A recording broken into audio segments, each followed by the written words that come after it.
Hello दोस्तों, नमस्कार। Welcome to watching this video. हमें उम्मीद है आप सब बहुत अच्छे होंगे। आज जीव विज्ञान बायोलॉजी में नेक्स्ट टॉपिक कवक फंजाई लेकर आए हैं।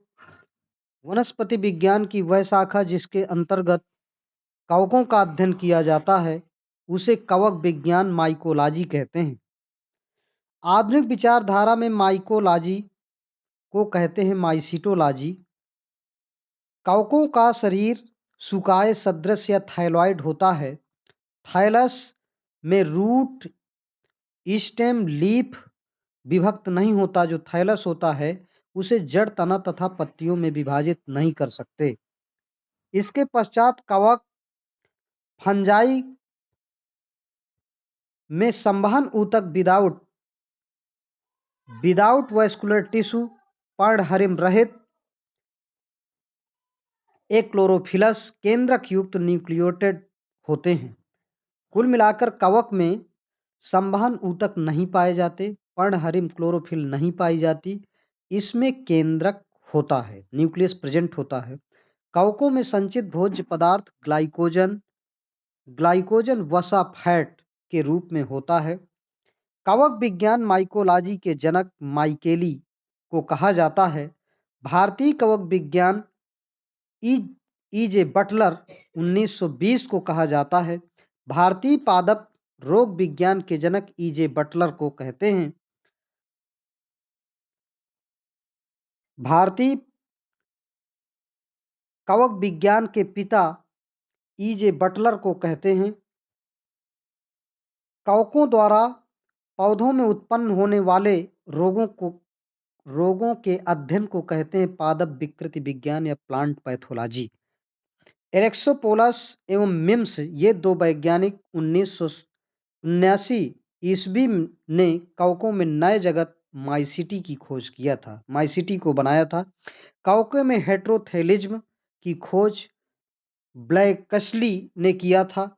हेट्रोथैलिज्म किस कवक को खोजा गया? म्यूकर द्वारा। कवकों में सर्वप्रथम वर्णन किस पुस्तक में किया गया? नोवा जनरा प्लांटेरम में। कवकों का जो वर्णन किया गया नोवा जनरा प्लांटेरम नामक पुस्तक में सबसे पहले किया गया। इसके पश्चात नोवा जनरा प्लांटेरम के लेखक पी.ए. मिचेली नामक वैज्ञानिक, ये पी.ए. मिचेली वैज्ञानिक जो 1719 ईस्वी में नोवा जनरा प्लांटेरम नामक बुक को लिखा था, जिसमें सबसे पहले कवकों के बारे में वर्णन किया गया था। राइजोपस में लैंगिक जनन के दौरान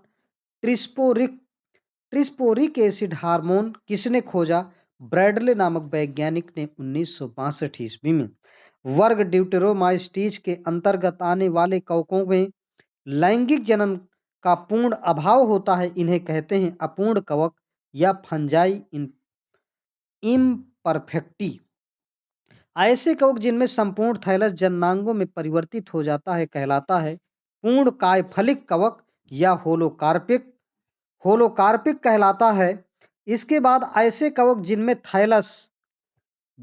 थैलस कुछ भाग ही जननांग या सेक्सुअल ऑर्गन में परिवर्तित होता है कहलाता है अंश कायफलिक यूकार्पिक कहलाता है। कवकों का जगत किंगडम फंजाई किसने अलग वर्गीकृत किया? आर.एच. व्हिटेकर नामक वैज्ञानिक ने 1969 ईस्वी में अपना 5 जगतों का वर्गीकरण जो दिया था उसमें ये किंगडम फंजाई या कवक जगत को सम्मिलित किया था। कवक परपोषी होते हैं क्योंकि इनमें अनुपस्थित होता है पर्णहरिम, क्लोरोफिल इनमें अनुपस्थित होता है। कवक तंतुओं की भित्ति बनी होती है सेलुलोज और काइटिन की इनकी भित्ति बनी होती है। कवकों में जनन रिप्रोडक्शन होता है 3 प्रकार से: vegetative reproduction, sexual reproduction, asexual reproduction अर्थात कायिक जनन, लैंगिक जनन और अलैंगिक जनन। ये 3 प्रकार का जनन होता है। राइजोपस को कहते हैं काली फफूंदी, ब्लैक मोल्ड या रोटी का फफूंद, मतलब ब्रेड मोल्ड भी इसे कहते हैं। यीस्ट सैकरोमाइस्टीज, यीस्ट जो है सैकरोमाइस्टीज की अधिकांश जातियां मृतोपजीवी सैप्रोफाइटिक होती हैं। सैप्रोफाइटिक होती है। मदिरा एवं बेकरी उद्योग में प्रयोग किए जाने वाला कवक है सैक्रोमाइस्टीज सेरेविसी। बेकर्स यीस्ट या ब्रीवर यीस्ट भी इसे कहते हैं, सैक्रोमाइस्टीज सेरेविसी, जिससे शराब, मदिरा और बेकरी उद्योग में इनका उपयोग किया जाता है। सैक्रोमाइस्टीज सेरेविसी से एंजाइम प्राप्त होता है, इन्वर्टेज एंजाइम, जाइमेज एंजाइम, और यीस्ट कवक है एक कोशिकीय यूनिसेलुलर। कवकों में लिंग हार्मोनों की उपस्थिति का सर्वप्रथम पता लगाया डी वेरी नामक वैज्ञानिक। 1881 ईस्वी में डी वेरी नामक वैज्ञानिक ने कवकों में लिंग हार्मोनों की उपस्थिति का सर्वप्रथम पता लगाया। भोजन के रूप में प्रयोग किए जाने वाले कवक यीस्ट, एगैरिकस, मार्सेला तथा एमार्निटा आदि कवकों को भोजन के रूप में उपयोग किया जाता है। और एलएसडी, लाइजर्गिक एसिड डिहाइड्रिक, ये एलएसडी का फुल फॉर्म है लाइजर्गिक एसिड थाइलेमाइड। विभ्रामक पदार्थ बनाए जाते हैं जिन्हें क्लेविसेप्स कहते हैं, क्लेविसेप्स से बनाए जाते हैं। प्लास्टिक उद्योग में कवक का प्रयोग किया जाता है ओडियम, आइडियम लैक्टिस। इस कवक का प्रयोग ये जो है प्लास्टिक उद्योग में किया जाता है। इसके पश्चात यीस्ट के अतिरिक्त पनीर बनाने में किन कवकों का प्रयोग किया जाता है? पेंसिलियम और एस्परजिलस, दो कवकों का प्रयोग किया जाता है। जिब्रेलिन नामक पादप हार्मोन तैयार किया जाता है फ्यूजेरियम कवक से। फ्यूजेरियम कवक से जिब्रेलिन नामक पादप प्लांट हार्मोन होता है, इसको तैयार किया जाता है। डबल रोटी बनाने में किस कवक का प्रयोग किया जाता है? यीस्ट सैक्रोमाइस्टीज का प्रयोग किया जाता है। और सर्वप्रथम कवक में पेनिसिलिन को पृथक किसने किया था? एलेक्जेंडर फ्लेमिंग नामक वैज्ञानिक ने सन 1928 ईस्वी में सबसे पहले इसका प्रयोग किया था। पेनिसिलिन औषधीय एक एंटीबायोटिक शब्द का सर्वप्रथम प्रयोग किसने किया? यह शब्द किसने दिया? वाक्समैन नामक वैज्ञानिक ने सबसे पहले इस शब्द को दिया। स्ट्रेप्टोमाइसिन नामक एंटीबायोटिक खोजा वाक्समैन नामक वैज्ञानिक स्ट्रेप्टोमाइसिन नामक एंटीबायोटिक को खोजा था। पेनिसिलिन कवकों से प्राप्त होता है पेनिसिलियम नोनेटम और पेनिसिलियम क्राइसोजेनम। ये पेनिसिलिन कवक से प्राप्त होते हैं। और शराब, वाइन किस यीस्ट से प्राप्त होती है? सैक्रोमाइस्टीज इलिजिसीडियम या इलिजिसीडिस से प्राप्त होता है। बियर, रम, स्कॉच और व्हिस्की एल्कोहली पे किस यीस्ट से प्राप्त होते हैं? सैक्रोमाइस्टीज सेरेविसी से प्राप्त होते हैं। आर्गाट औषधि किससे प्राप्त होती है?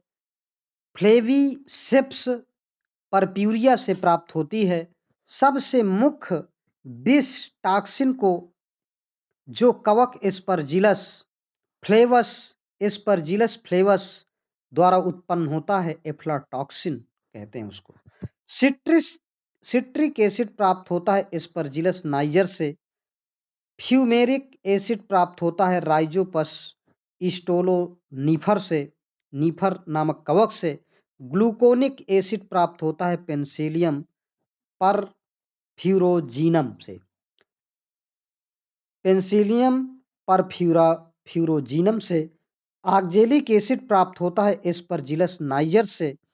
गैलिक एसिड प्राप्त होता है एस्परजिलस गैलोमाइस्टीज से। गैलिक एसिड प्राप्त होता है एस्परजिलस गैलोमाइस्टीज से। सैक्रोमाइस्टीज का ग्रीक भाषा का बना शब्द है जिसका अर्थ सैकरान का अर्थ सुगर है और माइकटीज का अर्थ फंजाई है। इसके कार्बोहाइड्रेट के किण्वन फर्मेंटेशन से कार्बन डाइऑक्साइड CO2 और एल्कोहल बनाता है सैक्रोमाइस्टीज सेरेविसी, जिसे हम यीस्ट कहते हैं। ये कार्बोहाइड्रेट के किण्वन फर्मेंटेशन से कार्बन डाइऑक्साइड CO2 तथा एल्कोहल बनाने का काम करता है।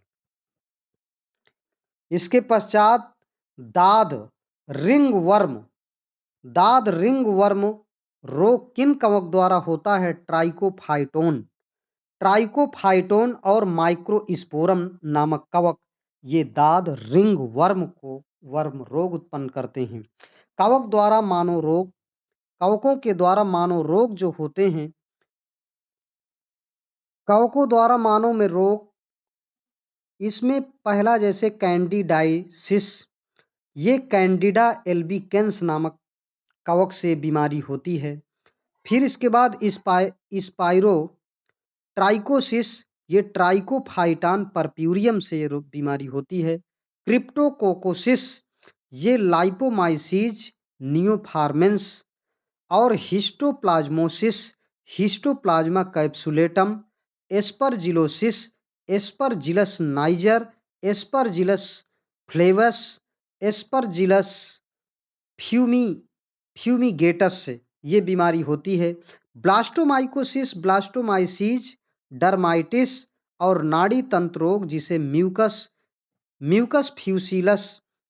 और इसके बाद काक्सीडियोमाइकोसिस, काक्सीडिया डिस इम्यूटिस, ये बीमारियां होती हैं।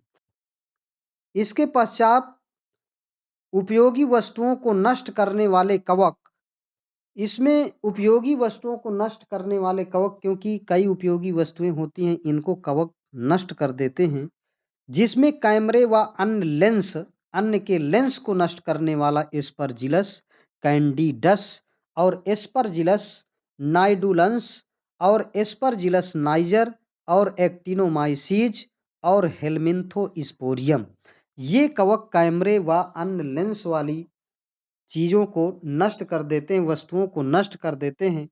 जैसे कपड़ा को नष्ट करने वाला अल्टरनेरिया कवक ये कपड़ों को नष्ट कर देता है, पेंसिलियम नष्ट कर देता है, ट्राइकोडर्मा नष्ट कर देता है, म्यूकर नष्ट कर देता है। ठीक है, यहीं से धन्यवाद आप सभी लोगों को, नमस्कार।